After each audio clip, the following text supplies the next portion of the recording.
The ball should be starting soon, and I haven't gotten ready yet. There's another knock at the door. Coming.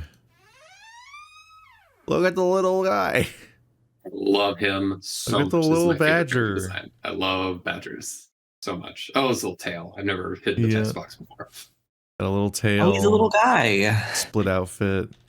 Stoner eyes. That does make me wonder. That's Obstagoon's got his pink. Like, do badgers have like reddish, like kind of like rabbits?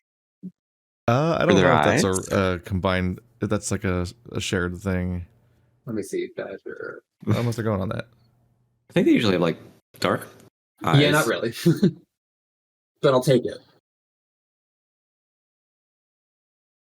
I open it to find a servant standing in the doorway.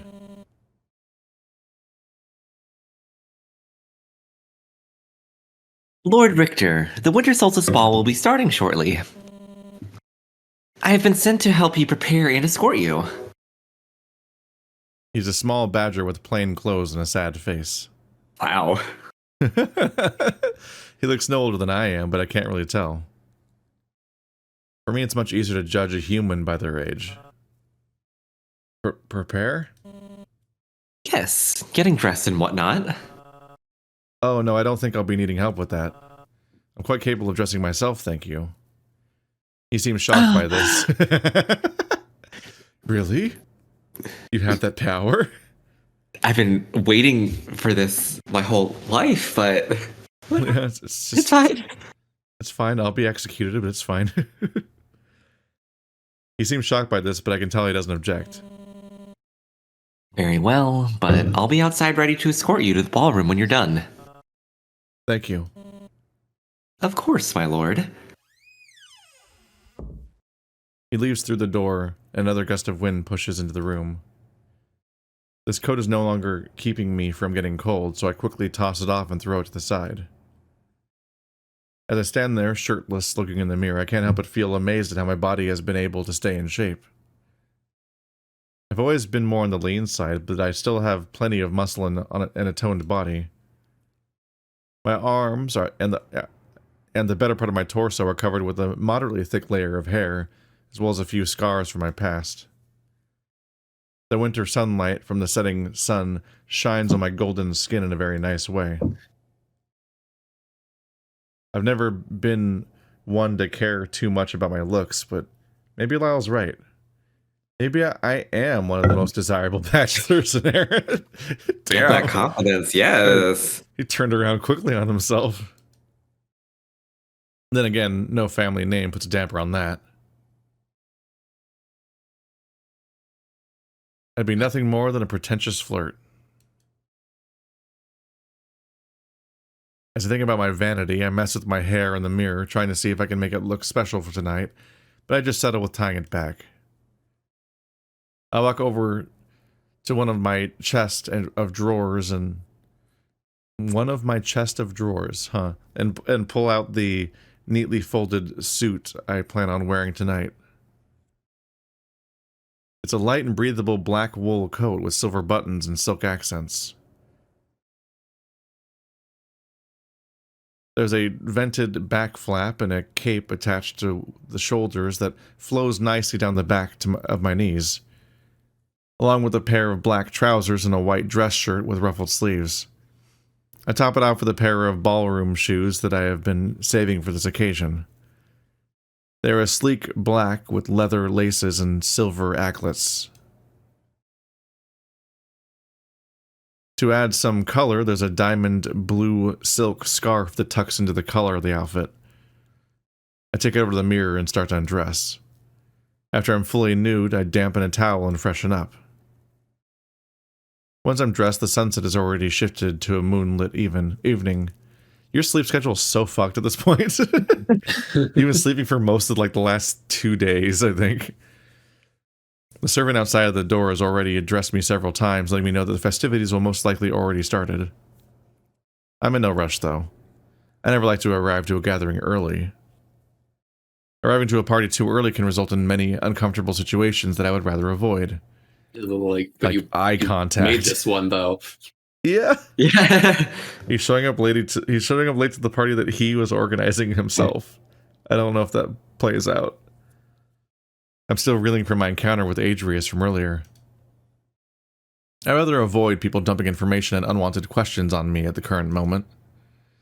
Tonight is supposed to be a night of pleasure and clever conversation.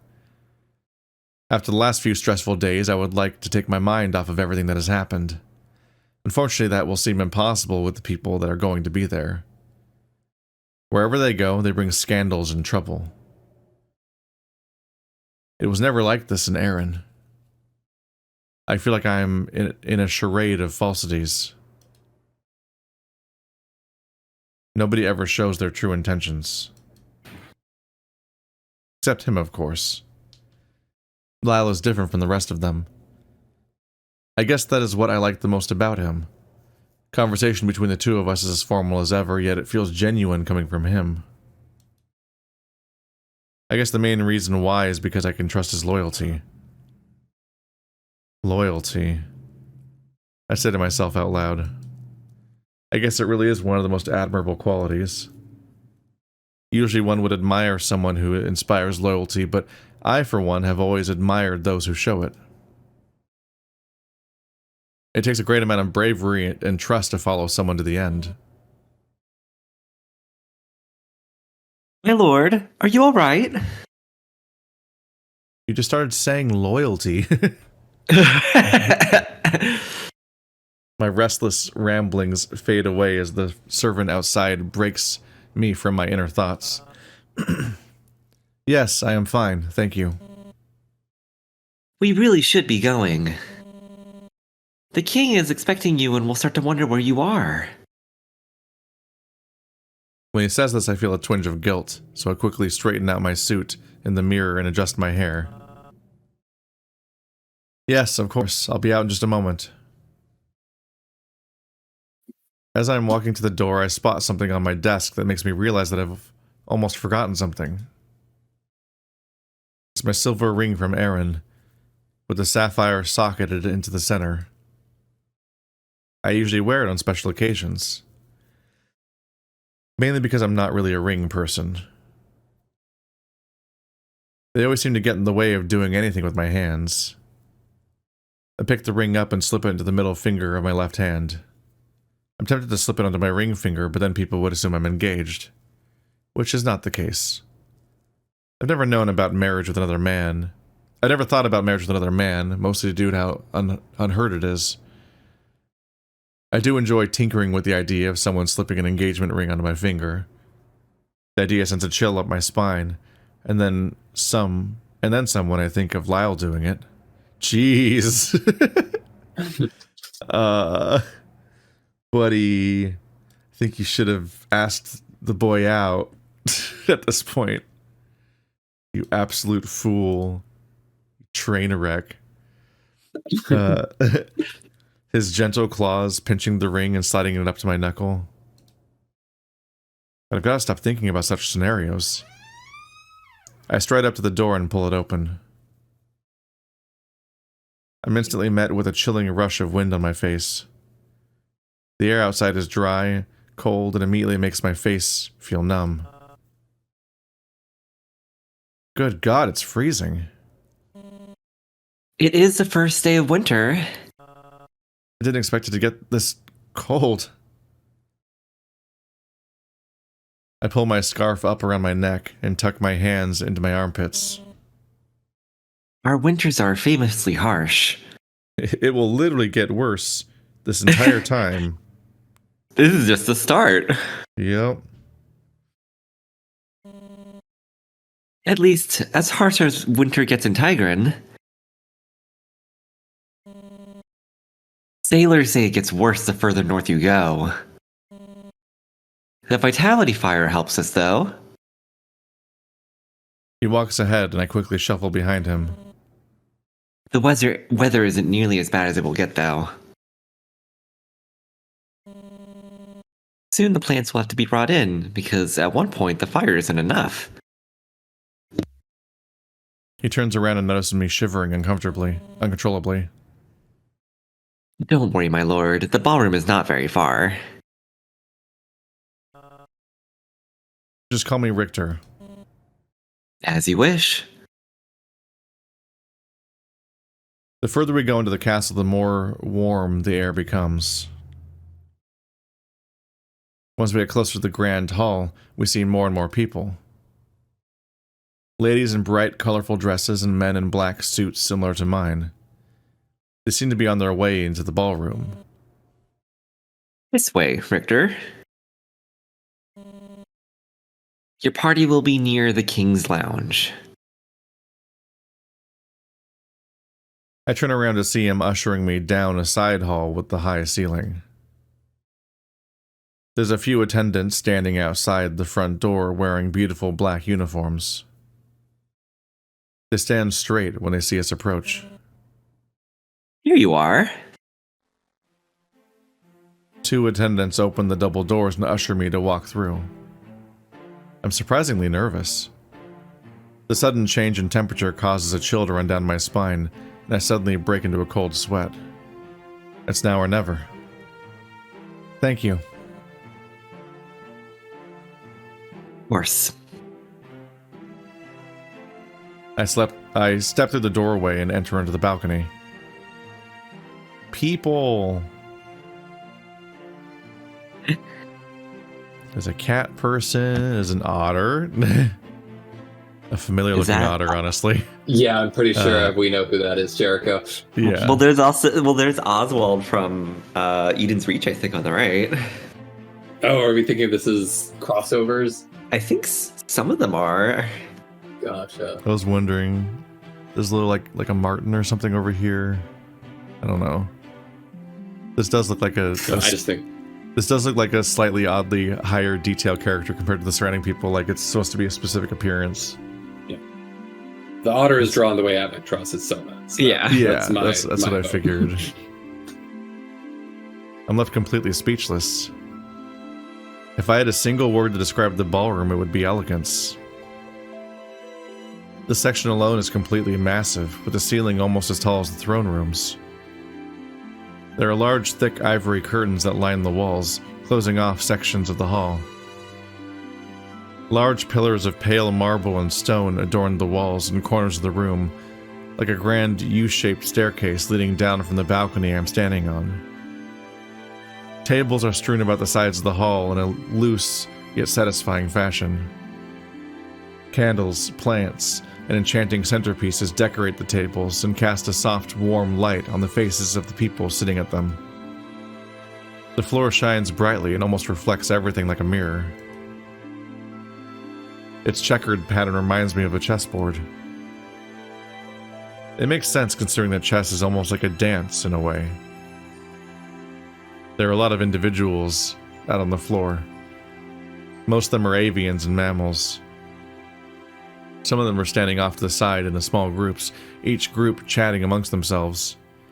Others are dancing to the beautiful waltz playing from the small stage at the base of the balcony. The music is very lonely and brings life to the room. One touch that the room has that catches my eye is a dim pink light that comes from the chandeliers above. It casts the entire room in a rose hue, and changes the ivory into a light pink, and the marble into rose quartz. There's already a few people walking down the steps, a few couples with elbows locked. I begin to head down the stairs behind them and reach the bottom. The wall to my right is lined with tables full of delicious-looking food. Pastries and tarts line trays along with small boards of cheese and olives. Fruit towers and cobblers are arranged neatly on plates, and there's an entire table dedicated to kegs of different types of fine wine. Each keg has a lapelled tap, and in the very middle is a table with a pyramid of wine glasses organized delicately in the center. Each glass is filled with a different type of wine, and in the center is a decorative candelabra that shines light through all of the glasses, creating a colorful light show on the floors and walls around it. Wow. Yes, indeed. Jump scare. Yeah, pretty much. Look how dapper he looks. Are you here to do a murder, Kadaj? Are you here to get blamed for a murder, potentially? Kadaj seems to appear behind me, a few steps up the stairs. He reaches my level and puts his paw on my shoulder. Absolutely stunning, is it not? He gestures out towards everyone dancing on the floor. All of our hard work paid off, wouldn't you agree? That's what I was thinking about. Our? I guess maybe Kadaj also did something, but I was just thinking about like our explanation for what we've been doing this whole time has been preparing for this party. So it's a little weird how flabbergasted Richter is. No, by that all of entire it. scene right just now was very, very weird, and that's kind of been my thought. Yeah, It would have been a lot more entertaining up until now if we were following along with Richter being a busybody and juggling all this different shit. And yeah. It's an excuse to meet a lot of people and get around and also explore the castle, but instead he's acting like he's never been in this room before, which would be very strange considering he planned this party. Like, I definitely like the final touches might be new, like, oh wow, it really came together, but like the fact that he's like it's a weird mix of like it's the first time he's seen it. Even going, ooh, he's constantly meant to be like our doe-eyed protagonist that's being introduced to everything for the first time the moment that it's being introduced to us. But also he's explicitly like a government official that's working on explicitly the things that we're often walking in on. So you're like, wait, no, hang on a minute. What is he even doing if this is all a surprise to him? well, all of your hard work. My job was easy. I got dressed today. I'm serving cunt. Excuse me, What are you it's doing? pussy. Serving pussy. He says this last part offhandedly, but in an amusing way. I suppose so. He pats me on the back and steps down. I get a good look at his outfit. It's a sleek black outfit with gold trimming. The suit fits him nicely and makes him look agile and graceful. A small gold crest is placed on his left breast along with a green lapel. Top it off, there's a green satin necktie wrapped around his collar. Once again, he has matched his clothes with his bright green eyes. As I eye his suit, I notice him looking me up and down. Richter, I must say you look rather handsome tonight. Even after what happened yesterday. Bitch! Yeah, that's very... Excuse me? Oh, thank you? Is he flirting with me? That's not... I don't think that's the tone, no. No. Or is he just messing with me? You look good too. You like it? He says as he puts emphasis on his suit. Outfits like this are very popular with gentlemen in Driz. I had it tailored to fit my body perfectly. I'm also popular with the men of Driz. Well, it certainly does. Thank you. There's a moment of silence which I decided to break. Over my knee. Did you decide to come with anyone tonight? No, I don't think so. That's perfectly all right. There are plenty of people on the dance floor without a partner. I'm surprised he didn't manage to secure a partner. I'm even more surprised that Like girls you- like weren't you flocking did. after him like a murder of crows. Well, he doesn't go outside. That's true. Richter doesn't know anyone besides Lyle. A foreign lord with a distinct accent and charming good looks. He's perfect. Though I don't see anyone doing any of the dances I know. Kadaj is perfect. He just periodically introduces the idea that, you know, maybe someone's going to die soon. As a fun treat. He does funny Fortnite dances. He's great. It's the life of the party. Mm-hmm. Not as athletic as I'd hoped. What? But still, it is a dance. I'm gonna teach you how to gritty. He puts his paw on my shoulder again. He's certainly the physical type. I'll see you out on the floor. He turns to walk away, but stops in his tracks. Oh, one other thing. enjoy tonight while it lasts. Literally. Dude, what do you mean? It's so comical. Oh god, why is he like this? I'm just imagining like kind of the most threatening face, like a cat, like where their like pupils dilate, and it's just like, oh. He is the drama. I kind of respect it. It'd be the funniest thing if he wasn't up to anything. Well, that's if he's just like this. The red herring, maybe, but because why is he like this?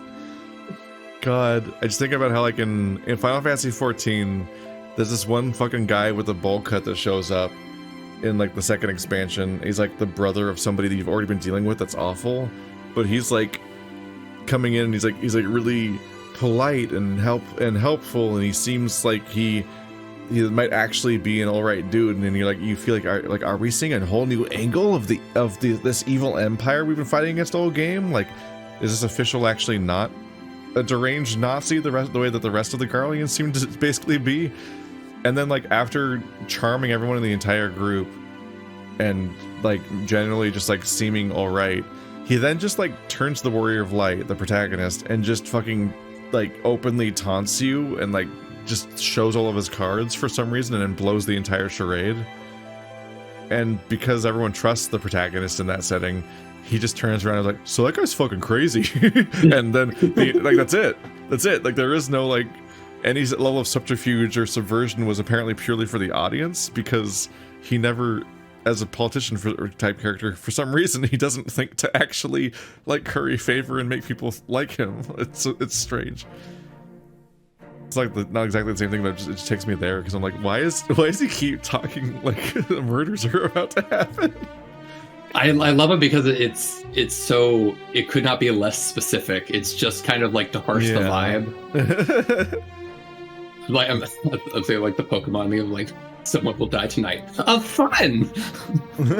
Of fun.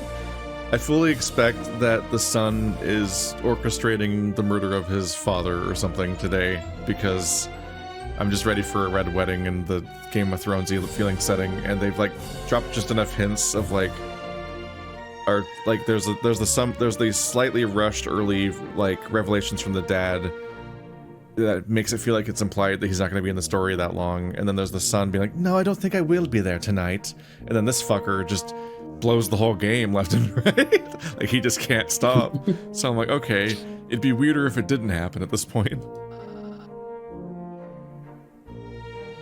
I'm told that tomorrow is when the real work starts. Uh-huh. What do you mean by that? He walks what the Hold fuck? on. Excuse me? He walks toward a group of people and does a flourished bow to a black cat. She accepts his advance, and they lock elbows, walking away from the group towards the dance floor. So it's that easy, huh? Well, for him at least. Wish it was that easy for me. It's just do it to Lyle. It's very easy. You apparently think of him as somebody you wish proposed to you, and also as your best friend, so no one else you're gonna single out this party. What did he mean by that last remark, though?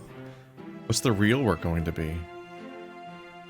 This is the most desperately naive protagonist I've ever seen.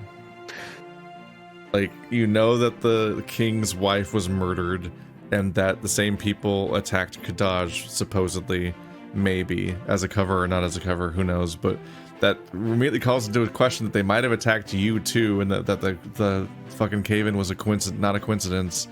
Not the cave-in, the avalanche or whatever. But then it's like, you have, but also to accompany your visions of this stuff, you also have visions of you being under attack in like those tunnels and stuff. So it's like something, there's so many reasons to think you're in danger, in addition to this person just walking in and giving you Cersei quotes and you're like, haha, yes, in the Game of Thrones you either win or you die. And it's like, toodles, have a nice trip. Very popular with the men of Driz. It's like, what the Richter, pay attention, I swear to God. There's not being genre savvy, and then there's just not knowing that you live in the world you live in. Yep. I look over towards the stage and admire the musicians to take my mind off of it. There's a small river otter playing a grand piano. It's a metaphor for how we all dance to the tune of the author. Damn, that hit hard. Did you not? Was that not obvious? I guess I kind of. No. Yeah, it's just what you do when you have the protagonist. You have the author insert is like if they're writing or if they're like in some way like directing the room or running the party or whatever. The TV adaptation of The Shining, when they go into a party, the guy who's playing the orchestra guy up on stage is actually Stephen King. Is it? Is that a thing? Yeah. It's about half the size of a regular piano, and still his feet can barely reach the pedals. Now you know where to put Jeri in RTF. Yay! He's wearing a black suit with a ruffled collar. He's playing is pretty good, and I become entranced by his paws sliding up and down the keys. That's not how you play a piano. That is, until I notice the sweet melody coming from the violinist. They're a snow leopard with a flowing mane of brown fur, wearing a black suit and ruffled sleeves and a ruffled hem. They're the editor of the game. I don't know who works on this game. I need to point something out really quickly because while we're talking about this, and this is a little heavy, so fair warning, but I think I know the guy, yeah, exactly. Like the guy who made the music for this actually passed, unfortunately, from COVID. Like right before Lyre was finished. Yeah. That's probably the guy with the fiddle, if I had to take a guess. But I would assume so, yeah. Yeah, that's just me kind of going on a limb. That's brutal, But yeah, that'd make a lot of sense. Amazing work from him. Like, holy shit, it gives Lyre like so much identity. It like could not have done a better job, and yeah, rest in peace. It's wild, yeah. Amazing stuff. It's a good tribute. His eyes are closed as he performs the waltz, standing front and center. You can really tell that he's feeling the music as his fingers dance across the strings. Truly a master. I've always been a fan of music. The world just can't do without it. The stage we're standing on is framed by a tasteful golden archway, with curtains falling down to the ground. The gold is textured so that it catches the light in an interesting way. Each intricate swirl and detail is graced by sparkles of candlelight. The acoustics of the stage are nice too, and allows the music to travel around the entire room. This room must have cost Raynar a fortune. Speaking of Raynar. Damn it, I should have asked Kadaj if he knew where the King's Lounge was.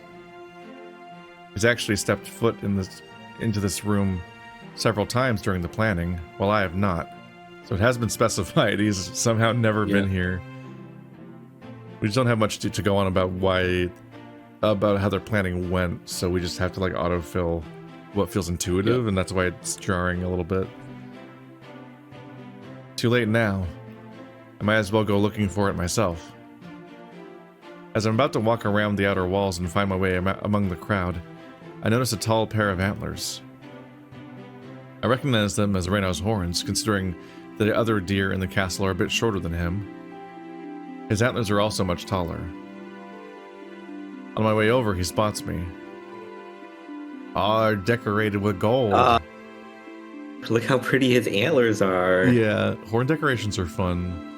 That's neat. He's got a side cape. Richter. Raynar says this in a surprisingly jovial tone. Hello? He is certainly decorated. His outfit is simple and beautiful. A dark black suit with a shoulder cape. The cape is adorned with a golden peacock feather pattern with a green gemstone in the center. The suit also has the Ossian crest placed in the left breast. The outfit does a good job of showing off his body, too. With that big coat on all the time, you don't get to see much, but he is quite muscular. I would even venture to say that he rivals Lyle in that department. He is truly the biggest stag I've ever seen. The most interesting part of his choice of fashion is the golden flecks that he has decorated one of his antlers with. Everything matches, and it's all designed beautifully. I expect nothing less from a king. Your suit is very nice, Richter. Is it from Erin? Yes, and it was very hard to find something like this. The weather is much more harsh than I predicted. He takes a drink from his glass. I can't imagine how hard it would have been to find something warmer.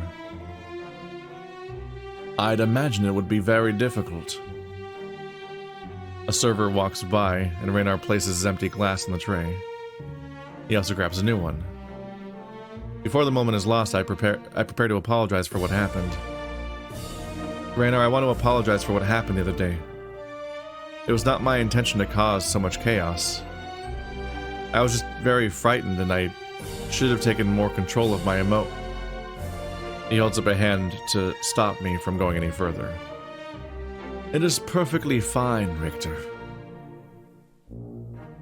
He moved closer to the edge of the room as he continues to speak. His hooves clop on the ground in a satisfying way. You don't have to apologize for anything. Leaf explained to me what you told him. He did? Yes. How does he get that on his head? What? I'm just looking at a circle. You're talking about the diadem. The diadem, yeah. I'm like, hang on a minute. Oh. I just registered. I assume it's not closed. That he can just like... It must have like a flex to it. He has to like scrape it around his scalp. Maybe he doesn't... Oh, well, maybe when he sheds, he puts it on. He's like, okay, I can't take it off. I can't take it off. He has to wear it year-round. No. Yeah, I just got that point. I'm like, hang on a minute. How does he wear that? Like, horns are a nightmare. Fucking, it's lore in Beastars that, deer like Louis, when they wear a non-button-up, the shirt just has an extremely stretchy neck hole, and they put it on like feet first. I'm also, I had this thought when Adrius showed back up again earlier. I thought it has, I assume I just screwed up the timeline, and like, when we saw him without his antlers, that was maybe like weeks ago. I thought that was like yesterday. Because he said like the oil works wonders, and I'm like, does that mean you have like magic horn growing oil? Or it's just like, like just it's just horrible bone pain. Exactly. Yeah. God. Yeah, I don't know. It was back extremely quickly. But I imagine that I thought that Lyle or the doctor mentioned something about having a prosthetic is what I That's was the thing, thinking. is like, I imagine he's full of shit.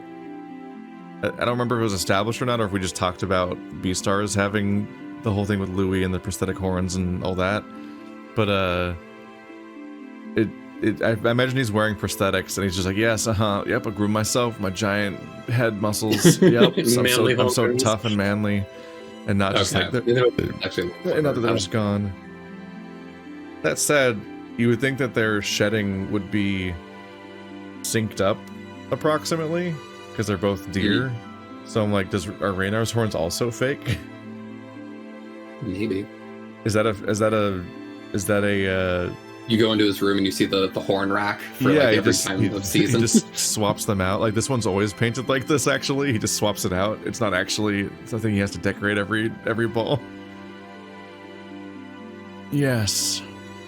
You don't need to worry about it. I was hurt and confused at first, but I knew you wouldn't act so unhinged without reason. We shall talk about it later, in private, after I have died and can't have that conversation. Oh, okay. He glances around the room while we talk, and I notice him set his eyes on something. Ah, here comes Elizabeth.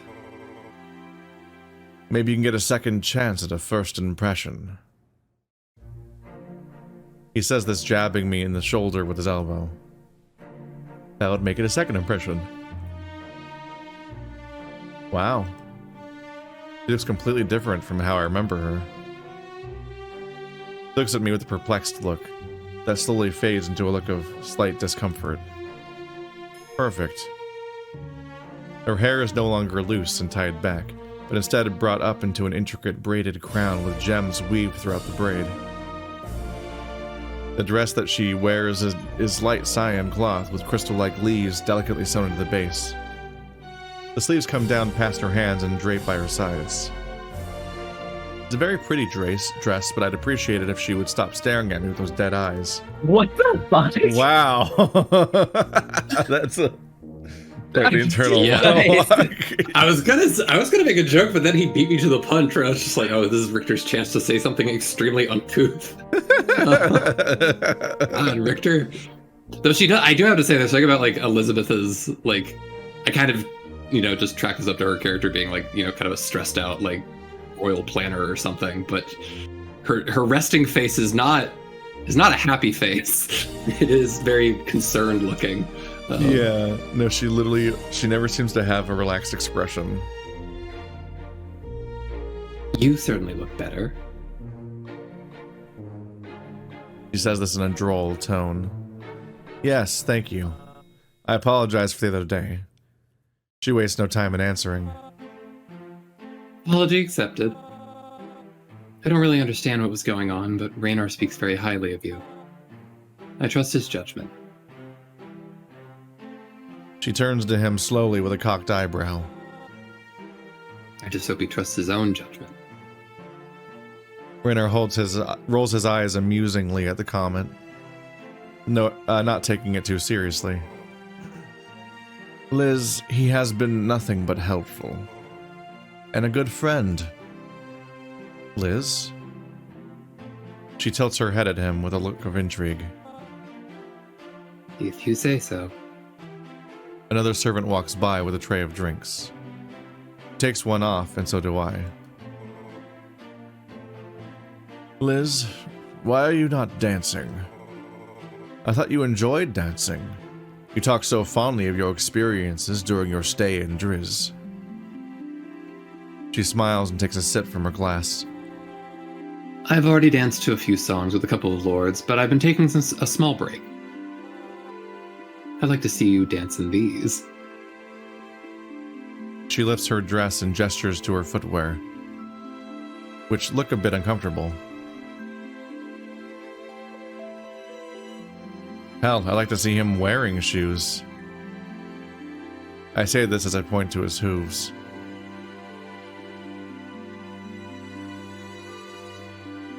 That would be an interesting sight. He chuckles as he retorts. Even Elizabeth lets out a laugh. The jokes and small talk help to lighten the mood a bit. Elizabeth sighs and then looks over at me, her lips pressed up to her wine glass as she speaks. Richter, was it? Do you dance? Oh. Well, I'm certainly not beat deaf, but I wouldn't consider myself the best at dancing. She eyes me while taking a sip from her glass. Her eyes are starting to give off less of a dead look and more of a smug demeanor. I know what you are. I guess we'll just have to see. She holds out her hand. I don't... Would you like to dance? I stare at her for a moment, feeling a bit intimidated. It's not that I don't want to dance, I just don't want to inflict more harm to my dignity. No, it's just a dance. Nothing out of the ordinary. I take her hand in my own and give a slight bow. It would be my pleasure. She gives me an excited smile. It's weird she doesn't seem to be the type to smile. The first impression I got from her made me think she would be much more stern. I think I'll go get one last drink. Why'd you say it that way? I like that you, drop the emphasis. Uh-huh.